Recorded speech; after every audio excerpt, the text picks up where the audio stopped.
Hi everyone. One of the most Google words still continues to be weight loss and belly fat when it comes to health. Well, over the last couple of months, we've had hundreds and hundreds of patients who have come to us for weight loss. So what I've done is I've summarized the top 6 reasons why people struggle to lose that belly fat, while people struggle to lose weight, even when they start getting onto a good diet, even when they start exercising regularly. Most people tend to lose weight from most parts of their body except their belly. So there are 6 reasons which we've observed in people over the last few months, and changes that we've made that have started them on their journey to actually burning that belly fat. So reason number 1, we really need to understand clearly the whole protein myth. For the longest time, we've been made to believe that we need more protein in the human body to lose weight. And we immediately compare ourselves to people like athletes and bodybuilders who consume a lot of protein and have a lot of muscle. Well, again, the protein lobby continues to be one of, it's a $1 billion industry. And how do you sell a good protein to the public? You sell a good protein to the public by making them believe that protein is one of the most important macronutrients in the human body, by making the public believe that protein will help you to lose weight, by making the public believe that protein will help you have a great physique and a great body. Well, again, we're wrong. For the longest period, the WHO, that's the World Health Organization, has made a calculation that an average human being requires about 5% of their total calorie intake in terms of protein. So let's take an example. If you need 3,000 calories to support your day and your body frame and type and all of that stuff, 5% is 150, which you divide by 4 because that's the calculation for protein basically per gram. The average works out to about 37 to 38 grams of protein for an average male. And for India, it's not usually a 3,000 calorie diet that we're on. Men are usually on a 2,300 to 2,500 calorie diet, and women 2,000 to 200, which brings down your protein intake even further, keeping the average anywhere between 29 to 35 grams of protein, which you can get even if you're on a Jain vegetarian diet. Which makes us look back a couple of years at the Jain community that eats only pure vegetarian food without eggs. And they don't look protein deficient, they don't look sick, they've not had issues. Yes, the current generation today with a lot of Jains, they suffer from obesity. That's because they consume a lot of sweets, they consume a lot of the wrong oils and a sedentary lifestyle. But we don't blame protein. It's very rare, it is very, very rare that we come across people who have protein deficiencies. You'll usually find a protein deficiency in someone who's sick, someone who has a cancer, someone who's going through an organ transplant or a severe disease. But in most human beings, look around. What are the symptoms of protein deficiency? You'll never find someone who has a protein deficiency. Now the problem is, when we start consuming more protein, a lot of that protein never gets utilized by the human body and it converts into fat. It actually slows down your metabolism. It actually makes you more acidic because protein that's not used by the human body becomes acidic ash. Now, because we consume more protein, we become more acidic, which is why a lot of people who consume protein also bloat up. They have flatulence and they have acidity. Now, that's a bad thing for you because excess protein also weakens your bones and also causes osteoporosis and rheumatoid arthritis. Let me explain how. If you're taking excessive protein that your body doesn't need, that excessive protein now makes your body acidic. Now your body starts leaching calcium from your bones because calcium makes your blood alkaline. Okay, the human body has to balance your pH level naturally. So now if it's leaching calcium from your bones, all of a sudden you have a calcium deficiency. Now because you have a calcium deficiency, you have a vitamin D3 deficiency. And what are the 2 most common deficiencies that we see in our country? Calcium and D3. If you have low vitamin D3 levels, it is practically impossible for you to lose weight, no matter how well you eat, no matter how much you exercise. And today when we see people with critically low D3 levels, only by upping their D3 over time, we start to see that they're able to burn fat more effectively. Forget about just your acidic body and calcium in your bones and osteoporosis and acidity. Another very big problem in our country today is the gallbladder issues. And gallbladders are removed like anything. It's one of the most common surgeries. In many cases, the gallbladder should be removed if it's going to create a very, very serious problem. But in most cases, it's just a money-making racket where people who have gallstones are asked to remove the entire gallbladder. Let's understand, why do we have a problem of gallbladder stones in India? Again, excessive protein. The body becomes acidic. Now, sodium from the gallbladder that is used to keep your cholesterol in a liquid form in the gallbladder now gets utilized to make the body alkaline. So you have less sodium in the gallbladder, and those cholesterols become stones. And then we have gallbladder stones, and then that slows down your bile production and the way your body uses bile. What's the function of bile? To break down fat in the human body. So if you don't have a properly functioning gallbladder, you don't have the right amount of bile, you can't break down the right amount of fat. So like I always say, it's not about burning fat in the gym. Your body has the ability to burn fat naturally if we're supporting it the right way and if it's working the right way. So it's extremely important for you to start cutting down your protein intake. And if you want to increase your protein from sources which are wholesome and natural. I'm talking about your green leafy vegetables. I'm talking about broccoli. I'm talking about spinach. I'm talking about green peas. I'm talking about your fruits and your vegetables and your nuts and your seeds, your almonds, walnuts, pumpkin seeds, your whole grains. All of this has class protein, quality protein. All the proteins that you're getting in most of your protein shakes, it's quantity. Like you'll have a scoop promising you 50 grams of protein. How much of that is really going to get absorbed in your body? It is not about how much protein you consume. It's about how well your body breaks down protein into amino acids, and your body utilizes those amino acids as human protein.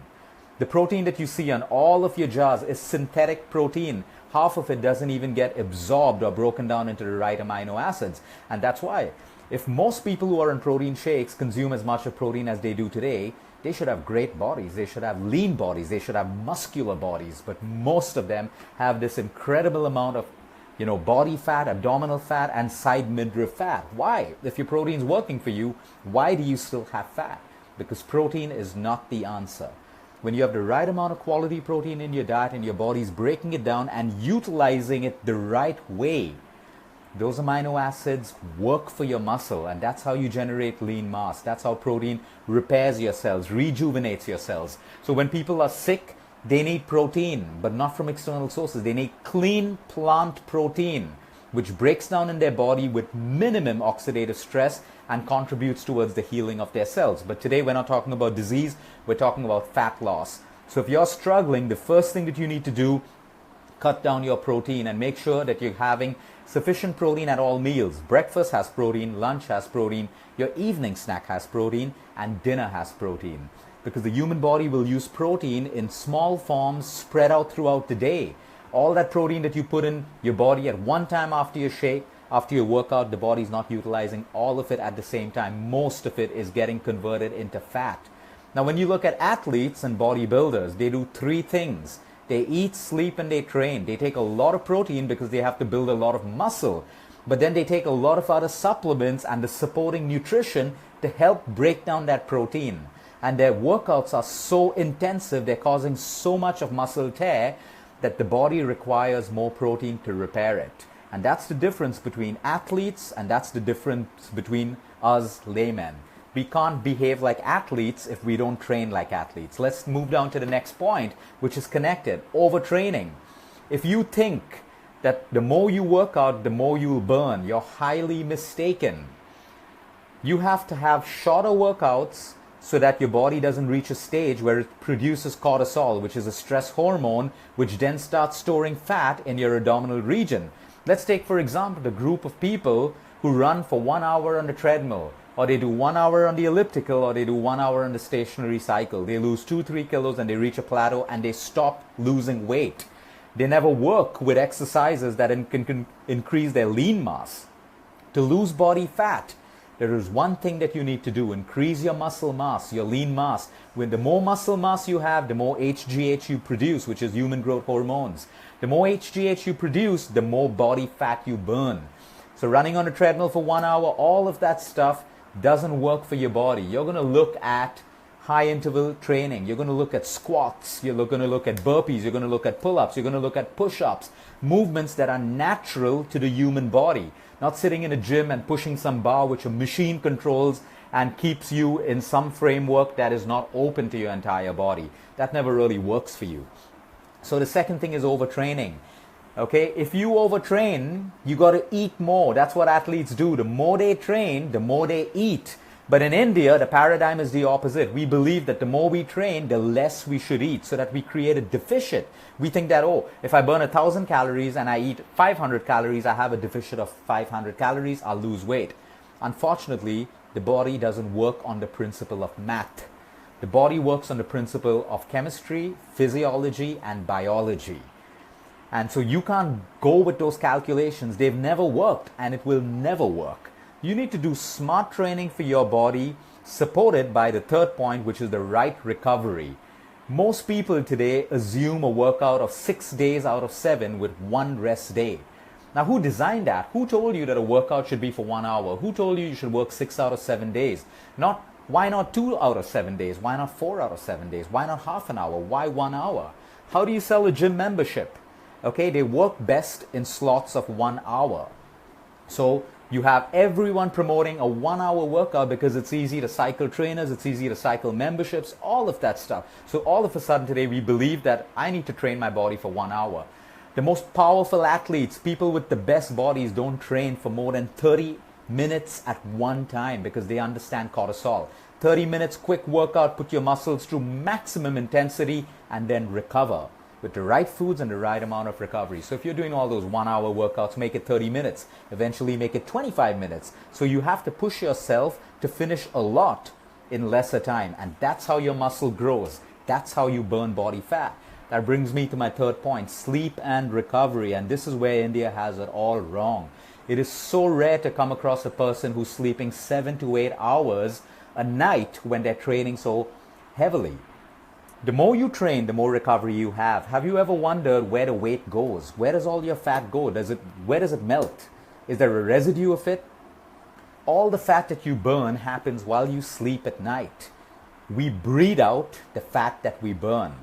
You may want to Google this more because this requires a whole lot of video for you to make it understand. I know it's surprising, but we breathe out the fat that we burn, and that happens usually while we sleep, which is why most people who train well and don't sleep well, they may develop arms and legs and, a big chest and all of that stuff, but they still carry that pot belly or that midriff fat around them. Number one reason, less sleep, because that abdominal fat, you have white tissue and you have brown tissue. It burns while you sleep. You breathe it out. So the more you sleep, the more body fat you burn, especially in the abdominal region. And we have to understand that the recovery of muscle is so important. Today, so many people work out and they're sick. If you're working out, you should be healthy. You should have a strong immunity. But because you're overtraining and you have lack of recovery, your immunity drops. And working out with low immunity is detrimental to your health. Let's come down to the next point, which is fad diets. For the longest time, we've seen how fad diets help you lose the first 2 to 3 kilos, and then after that, you put it all back on or you just plateau. We need to understand that any fad diet that's deficient in a macronutrient does one thing. It cripples your metabolism. And metabolism is the most important thing when it comes to burning fat.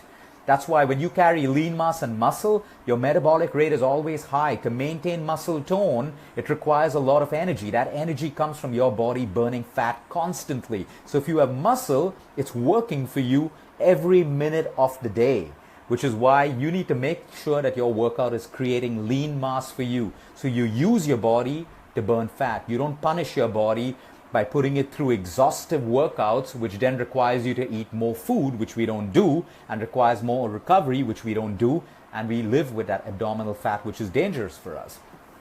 And the last but not the least, I always say, losing weight is not about exercise and diet alone. It is all about your hormonal balance.